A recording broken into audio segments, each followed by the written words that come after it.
Assalamualaikum warahmatullahi wabarakatuh. Di sini kami akan mempresentasikan hasil kerja kelompok kami tentang perjanjian kerja bersama dalam perspektif hukum Islam. Kami dari kelompok 7 Legal Drafting yang beranggotakan Fani Fajriani, Leni Hidayati, Nafis Mukhtar Al-Fakih, Bella Pertiwi Asa Sokawati, Felani Herining Tias, dan Bakti Mardiansyah. Selamat menyimak materi dari kami. Pemaknaan seseorang mengenai suatu hal dapat membawa kepada perbedaan atau persamaan persepsi dan pemahaman. Adanya kesamaan atas suatu hal tersebut misalnya paling tidak tergantung pada beberapa hal, yakni kesamaan cara pandang, kesamaan objek yang dipandang, dan pengalaman serta pengetahuan yang orang tersebut telah punyai sebelumnya. Demikian pula halnya dengan pemaknaan tentang perjanjian kerja bersama. Secara umum, yang dimaksud dengan perjanjian kerja adalah perjanjian yang diadakan oleh dua orang atau lebih, yang mana satu pihak berjanji untuk memberikan pekerjaan dan pihak yang lain berjanji untuk melakukan suatu pekerjaan. Perjanjian kerja sangat penting karena memiliki kekuatan hukum dan juga menjadi bukti tertulis apabila suatu hari nanti terjadi pelanggaran antara pihak pemberi kerja dengan pekerja. Adapun pengertian perjanjian adalah suatu perbuatan dengan mana satu orang atau lebih yang mengikatkan dirinya terhadap satu orang atau lebih lainnya. Dalam Islam, perjanjian kerja termasuk dalam akad sewa-menyewa atau ijarah. Dikatakan sebagai akad ijarah karena dalam hal ini, seorang majikan menyewa atau menggunakan manfaat atas tenaga dan keterampilan buruh dalam waktu tertentu dengan membayar upah sebagai pengganti atas pekerjaannya. Dalam penyusunan jurnal ini, kami menggunakan metode penelitian tidak langsung atau studi pustaka. Kami berusaha mempelajari penelitian sebelumnya secara tidak langsung. Dalam pengambilan atau menyusun referensi, diambil dari data-data sebelumnya yang sudah tersedia, baik dari jurnal, buku, e-book, artikel, skripsi, dan lain sebagainya yang berupa karya ilmiah. Hal ini bertujuan agar kita dapat menjelaskan dan menginformasikan kepada pembaca tentang perjanjian kerja bersama dalam perspektif hukum Islam. Tujuan menggunakan metode penelitian ini adalah untuk menemukan informasi yang relevan dengan materi yang dicari, sehingga terdapat keterpaduan dari analisis yang penulis buat dengan penelitian yang sudah ada dalam jurnal dan sebagainya. Di samping itu, peneliti menggunakan perspektif dari partisipan sebagai gambaran dalam memperoleh hasil penelitian. Setelah kami mencari sumber referensi untuk menyusun jurnal ini, kami berhasil menyusun materi yang terdiri dari konsep perjanjian kerja bersama, yang terdiri dari para pihak dalam pembuatan perjanjian kerja bersama dan perundingan perjanjian kerja bersama. Materi yang kedua, pandangan hukum Islam terhadap perjanjian kerja bersama, yang memuat dasar hukum ijarah, hukum dan syarat-syarat ijarah, bentuk ijarah, dan pembatalan, serta berakhirnya ijarah. Submateri yang ketiga mengenai perspektif hukum Islam terhadap perjanjian kerja sama antara PT Sinar Indonesia Raya dengan calon karyawan di Sidoarjo. Untuk lebih jelasnya akan dijelaskan oleh anggota kelompok kami. Selamat menikmati video materi dari kelompok kami. Selanjutnya, saya akan menjelaskan tentang konsep perjanjian. Perjanjian kerja bersama adalah perjanjian yang merupakan hasil perundingan antara serikat pekerja atau serikat buruh atau beberapa serikat pekerja atau buruh yang tercatat pada instansi yang bertanggung jawab di bidang ketenagakerjaan dengan pengusaha atau perkumpulan pengusaha yang memuat syarat-syarat kerja serta hak dan kewajiban kedua belah pihak. Pengertian perjanjian kerja bersama menurut UUK dapat dibaca dalam pasal 1 angka 21, yakni perjanjian kerja bersama adalah perjanjian yang merupakan hasil perundingan antara serikat pekerja atau serikat buruh atau beberapa serikat pekerja atau serikat buruh yang tercatat pada instansi yang bertanggung jawab di bidang ketenagakerjaan dengan pengusaha, pengumpulan pengusaha yang memuat syarat-syarat kerja, hak dan kewajiban kedua belah pihak. Beberapa pengusaha atau perkumpulan pengusaha yang memuat syarat-syarat kerja, hak dan kewajiban kedua belah pihak. Lalu ada pasal 116 Undang-Undang Nomor 13 Tahun 2003 mengatur persyaratan yang harus dipenuhi untuk pembuatan suatu perjanjian kerja bersama, yaitu yang pertama, perjanjian kerja bersama dibuat oleh serikat pekerja atau serikat buruh. 2. Penyusunan perjanjian dilaksanakan secara musyawarah. 3. Perjanjian dibuat secara tertulis menggunakan bahasa Indonesia. 4. Jika terdapat perjanjian yang tidak menggunakan bahasa Indonesia, maka harus diterjemahkan dalam bahasa Indonesia.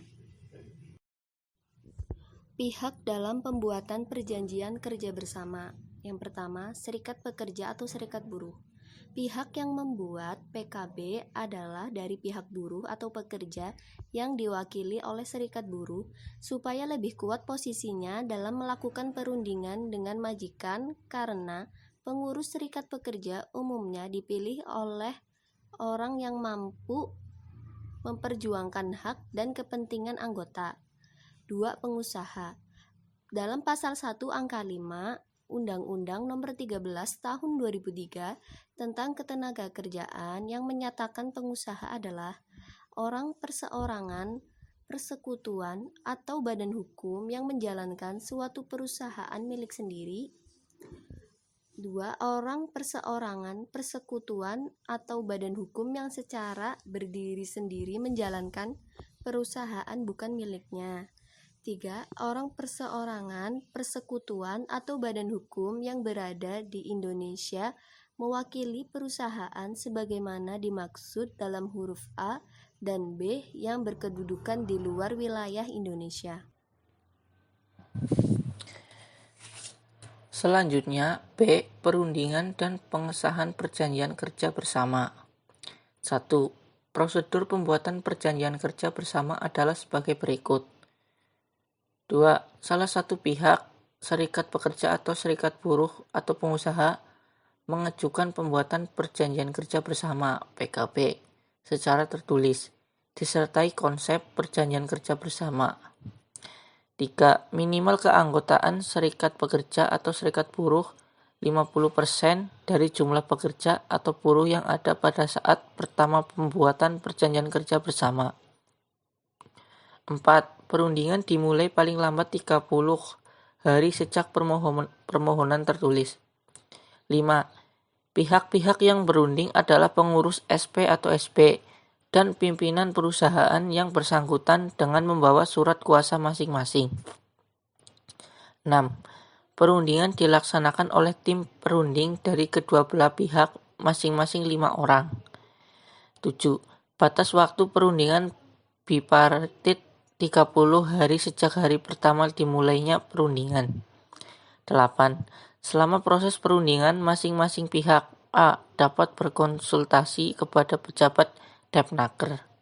B. Wajib merahasiakan hal-hal yang sifatnya belum final sebagai keputusan perundingan. 9. Bila sudah 30 hari perundingan bipartit tidak menyelesaikan pembuatan perjanjian kerja bersama, salah satu pihak wajib melapor kepada kantor Depnaker untuk diperantarai atau dapat melalui lembaga arbitrase. 10. Batas waktu perantaran atau penyelesaian arbitrase maksimal 30 hari. 11. Bila 30 hari pemerantaraan atau penyelesaian arbitrase tidak berhasil, maka pegawai perantara harus melaporkan kepada Menteri Tenaga Kerja. 12. Menteri Tenaga Kerja menempuh berbagai upaya untuk menetapkan langkah-langkah penyelesaian pembuatan perjanjian kerja bersama maksimal 30 hari. 13. Sejak ditandatangani oleh wakil kedua belah pihak, perjanjian kerja bersama sah dan resmi berlaku serta mengikat kedua belah pihak dan anggotanya. 14. Setelah disepakati dan ditandatangani, perjanjian kerja bersama tersebut wajib didaftarkan kepada Depnaker. Kedua belah pihak wajib menyebarluaskan isi dan makna perjanjian kerja bersama kepada semua pihak dalam lingkungan kerjanya. Menurut Undang-Undang Nomor 13 Tahun 2003, dalam hal di satu perusahaan hanya terdapat satu serikat pekerja atau serikat buruh, maka pekerja tersebut berhak mewakili pekerja dalam perundingan pembuatan PKB dengan pengusaha apabila memiliki jumlah anggota lebih dari 50% dari jumlah seluruh pekerja di perusahaan yang bersangkutan. Pasal 19 ayat 1. Dalam hal di satu perusahaan hanya terdapat satu serikat pekerja sebagaimana dimaksud pada ayat 1, tetapi tidak memiliki anggota lebih dari 50% dari jumlah seluruh pekerja atau buruh di perusahaan, maka serikat pekerja atau serikat buruh dapat mewakili pekerja dalam melakukan perundingan dengan pengusaha apabila serikat pekerja yang bersangkutan telah mendapat dukungan lebih dari 50% dari jumlah seluruh pekerja atau buruh di perusahaan melalui pemungutan suara. Pasal 19 ayat 2. Dalam hal dukungan sebagaimana dimaksud dalam ayat 2 tidak tercapai, maka serikat pekerja atau serikat buruh yang bersangkutan dapat mengajukan kembali permintaan untuk merundingkan PKB dengan pengusaha setelah melampaui jangka waktu 6 bulan terhitung sejak dilakukannya pemungutan suara dengan mengikuti prosedur semula. Selanjutnya ada pandangan hukum Islam terhadap perjanjian kerja bersama.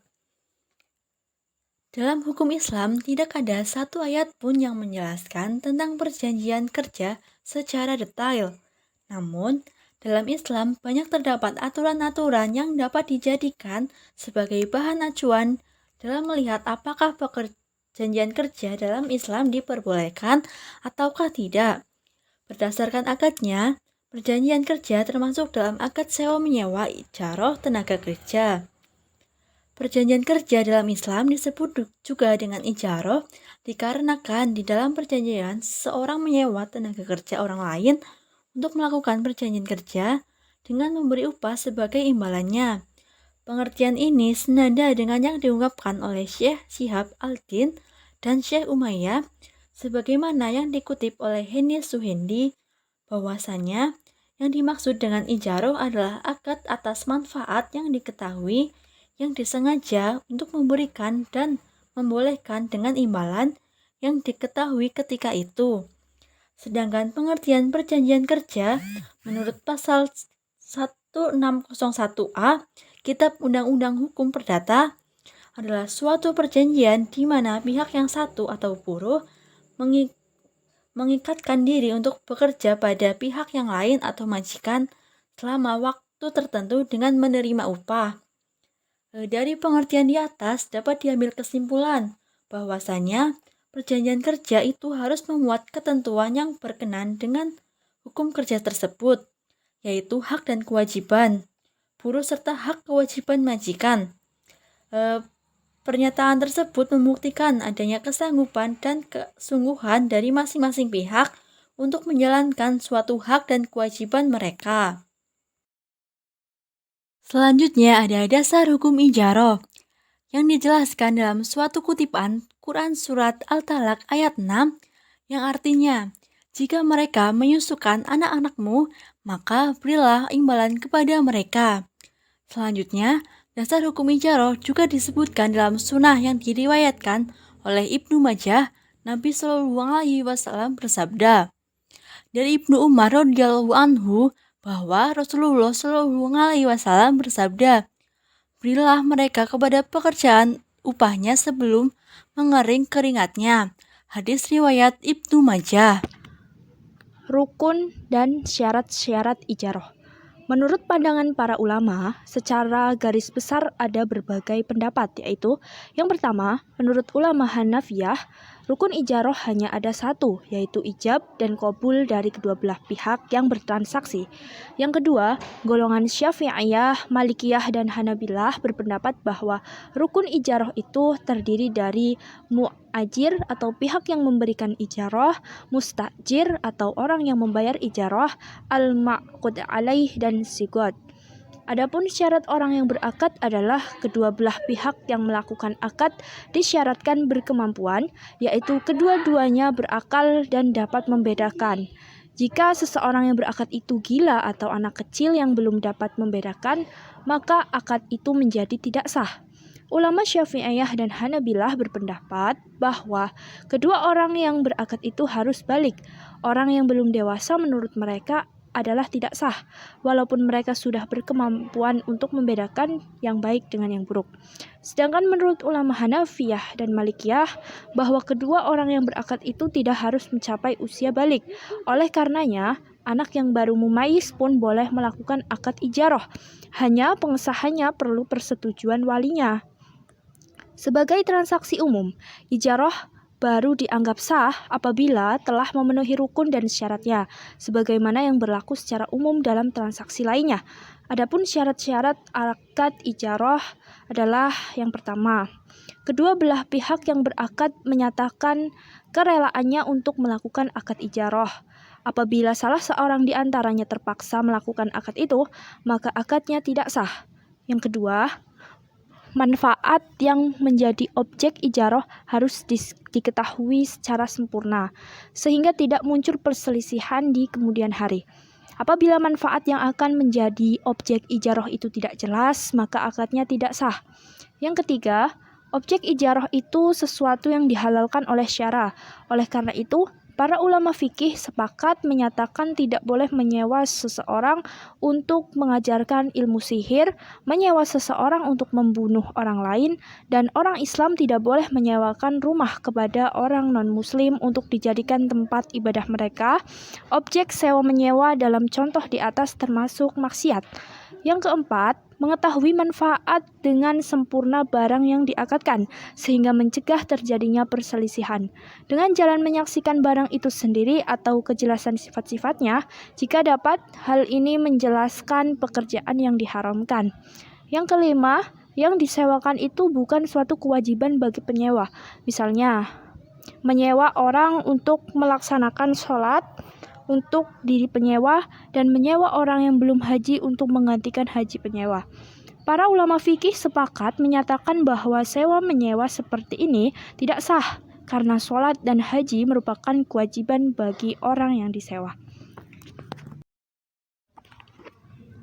Yang keenam, objek ijarah itu merupakan sesuatu yang bisa disewakan, seperti rumah, mobil. Oleh karena itu tidak boleh dilakukan akad sewa-menyewa terhadap sebatang pohon yang akan dimanfaatkan penyewa sebagai penjemur kain cucian. Karena akad pohon bukan dimaksudkan untuk penjemur pakaian. Yang ketujuh, yaitu yang pertama, bentuk kerja. Dalam menentukan bentuk kerja disyaratkan agar ketentuannya dapat menghilangkan ketidakjelasan atau kekaburan, sehingga transaksi ijarah tersebut berlaku untuk pekerjaan yang jelas, sebab mengkontrak sesuatu yang masih belum jelas, hukumnya fasid atau rusak. Bentuk kerja dapat terjadi dalam perdagangan, pertanian, dan lain-lain. Yang kedua yaitu waktu kerja. Dalam transaksi ijarah atau perjanjian kerja, diharuskan menyebutkan waktu kerja, karena waktu kerja merupakan sesuatu yang penting untuk menafikan ketidakjelasan pekerjaan dan tidak menimbulkan sengketa di kemudian hari. maka waktunya harus dibatasi dengan jangka waktu tertentu, semisal 1 menit, 1 jam, 1 minggu, 1 bulan, ataupun 1 tahun. Yang ketiga, yaitu upah kerja. Upah kerja adalah sesuatu yang menjadi imbalan daripada manfaat yang dinikmati. Upah dalam perjanjian ijarah harus diketahui dengan jelas, guna menghindari kemungkinan terjadinya perselisihan di kemudian hari. Apabila seseorang meminta kepada orang lain untuk memindahkan barang-barang dari satu tempat ke tempat yang lain, tanpa lebih dulu dijelaskan berapa upah yang harus dibayarkan, mustajir dibebani membayar upah yang pantas, tetapi ukuran kepantasan upah kerja itu sebenarnya amat relatif. Yang dipandang pantas oleh mustajir seringkali masih belum dipandang pantas oleh ajir, hingga sering terjadi tawar-menawar setelah pekerjaan dimaksud selesai dikerjakan. Islam sangat memperhatikan tentang upah untuk para pekerja. Hal ini merupakan kewajiban syara yang harus dipenuhi oleh majikan atau pengusaha. Oleh karena itu, upah yang diberikan kepada pekerja haruslah jelas. Pada dasarnya, upah diberikan seketika juga, sebagaimana jual beli yang pembayarannya waktu itu juga. Tetapi, sewaktu perjanjian kerja boleh diadakan dengan tunai atau berangsur. Jika perjanjian kerja yang minimal memuat ketiga unsur pokok tersebut di atas sudah dibuat dan disepakati bersama, yang mungkin diucapkan dengan lisan, dicatat melalui tulisan, harus dipenuhi oleh kedua belah pihak, dan hendaknya kedua belah pihak saling menjaga kehormatan dari masing-masing dengan jalan mematuhi perjanjian kerja bersama tersebut. Adapun menurut agama Islam, seseorang boleh mendelegasikan sesuatu tindakan tertentu kepada orang lain, di mana orang lain itu bertindak atas nama pemberi kuasa atau yang mewakilkan, sepanjang hal-hal yang dikuasakan itu boleh didelegasikan oleh agama. Ulama Syafi'iyah mengatakan bahwa suatu ungkapan yang mengandung suatu pendelegasian oleh seseorang kepada orang lain, supaya orang lain itu melaksanakan apa yang boleh dikuasakan atas nama pemberi kuasa. Pembatalan dan berakhirnya ijarah. Para ulama menyatakan bahwa akad ijarah akan berakhir apabila terjadi hal-hal sebagai berikut. Pertama, objek hilang atau musnah, seperti rumah terbakar atau baju yang dijahitkan hilang. Kedua, tenggat waktu yang disepakati dalam akad ijarah telah berakhir. Ketiga, menurut ulama Hanafiyah, wafatnya salah seorang yang berakad. Karena akad ijarah menurut mereka tidak boleh diwariskan. Sedangkan menurut jumhur ulama, akad ijarah tidak batal dengan wafatnya salah seorang yang berakad, karena manfaat menurut mereka boleh diwariskan, dan ijarah sama dengan jual beli, yaitu menguatkan kedua belah pihak yang berakad. Yang keempat, menurut ulama Hanafiyah, apabila ada uzur dari salah satu pihak, seperti rumah yang disewakan disita negara karena terkait utang yang banyak, maka akad ijarah batal.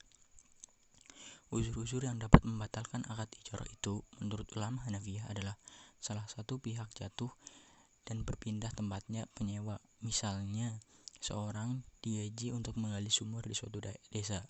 Sebelum sumur itu selesai, penduduk desa tersebut dipindah ke desa lain.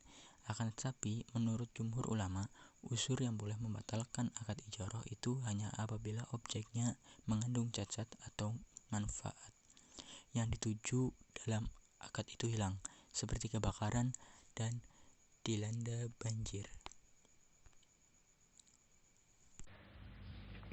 Materi selanjutnya mengenai perspektif hukum Islam terhadap perjanjian kerjasama antara PT Sinar Indonesia Raya dengan calon karyawan di Sidoarjo. PT Sinar Indonesia Raya adalah perusahaan yang mencarikan kerja pada perusahaan lain, yang mana selama ini pihak PT Sinar Indonesia Raya hanya bekerja sama dengan PT Siantar Top. PT Sinar Indonesia Raya adalah perusahaan penyedia tenaga kerja. PT Sinar Indonesia Raya membuka lamaran pekerjaan setiap hari Jumat yang dilakukan langsung di kantor PT Sinar Indonesia Raya. Mengenai persyaratan yang ditentukan PT Sinar Indonesia Raya bagi calon karyawan, yaitu daftar riwayat hidup, fotokopi ijazah, foto berwarna ukuran 4x6, fotokopi KTP, fotokopi KK, fotokopi surat sehat. Setelah pelamar kerja menandatangani perjanjian kerja yang ada dalam isi kontrak tersebut menyatakan bahwa ada pemotongan gaji sebesar 5% sebagai tanda terima kasih karena telah dibantu untuk mendapatkan pekerjaan sebagai karyawan produksi pada PT Siantar Top. Calon karyawan juga menaruh ijazah sebagai jaminan pekerjaan. Setelah sepakat dengan perjanjian tersebut, karyawan langsung diberikan kartu identitas dan kartu absen, dan karyawan akan diberitahukan kapan akan mulai bekerja. Karyawan akan mengetahui berapa upah yang diperoleh setelah menerima upah pertama. Pembayaran upah dilakukan setiap 2 minggu sekali pada tanggal 15 dan 28 untuk setiap bulannya. Upah yang diperoleh karyawan sebesar 12.000 dikali 12 jam, yaitu 144.000 dengan waktu kerja selama 6 hari kerja. Jadi selama 2 minggu karyawan memperoleh upah dengan total sebesar 1.728.000. Karyawan akan mengetahui berapa upah yang diperoleh setelah menerima upah pertama. Pembayaran upah dilakukan setiap 2 minggu sekali pada tanggal 15 dan 28. Dari wawancara peneliti dengan pihak PT Sinar Indonesia Raya di Sidoarjo, dapat disimpulkan bahwa tidak ada kejanggalan pada penerapan perjanjian kerja yang dibuat. Akan tetapi, dari persyaratan dari karyawan banyak mengalami kejanggalan mengenai sistem dalam pemberian upah. Dalam Al-Quran maupun hadis tidak mengatur secara spesifik mengenai perjanjian kerja, melainkan di sini perjanjian kerja sama halnya dengan ijarah, yaitu suatu akad untuk mengambil manfaat dengan jalan penggantian. Dalam pengertian lain diartikan sebagai akad terhadap manfaat untuk masa tertentu dengan harga tertentu. Perjanjian digolongkan pula kepada perjanjian sewa-menyewa, yaitu ijarah amal, yaitu artinya sewa-menyewa tenaga manusia untuk melakukan perjanjian. Untuk mengetahui bagaimana hukum dari perjanjian kerja yang diterapkan pada PT Sinar Indonesia Raya, peneliti mengkiaskan dengan teori ijarah sebagaimana yang telah dijelaskan pada bab sebelumnya. Ijarah memiliki rukun dan syarat yang harus dipenuhi dengan menjadikan akad tersebut sah. Di antaranya yaitu: pertama, kedua belah pihak, yakni pihak yang terlibat terhadap akad ijarah, disyaratkan bagi kedua pihak harus mencakap untuk melakukan akad ijarah.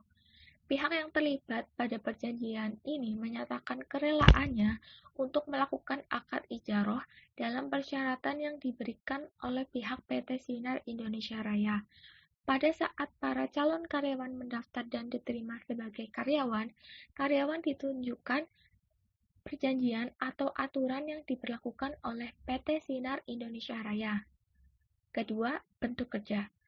Dalam menentukan bentuk kerja disyaratkan agar ketentuannya dapat menghilangkan ketidakjelasan atau kekaburan, sehingga transaksi ijarah tersebut berlaku untuk pekerjaan yang jelas. Sebab mengontrak sesuatu yang masih belum jelas, hukumnya fasid atau rusak. Dalam perjanjian tersebut, calon karyawan sudah mengetahui pekerjaan apa yang akan diberikan PT Sinar Indonesia Raya kepada calon karyawan, yaitu sebagai karyawan bagian produksi pada PT Siantar Top. Ketiga, waktu kerja.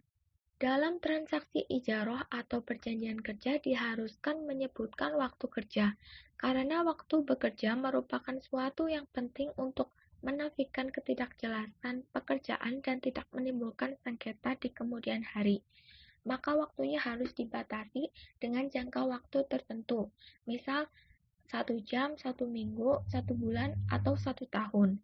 Waktu kerja yang ada pada perjanjian yaitu 12 jam sehari atau 72 jam dalam seminggu. Para pekerja bersedia untuk bekerja secara shift dari pagi hari pukul 7 hingga pukul 19 dan malam hari pukul 19 hingga pukul 7 pagi. Untuk waktu shift diatur sendiri dan tidak terlepas dari perjanjian kerja ini. Yang keempat, upah kerja.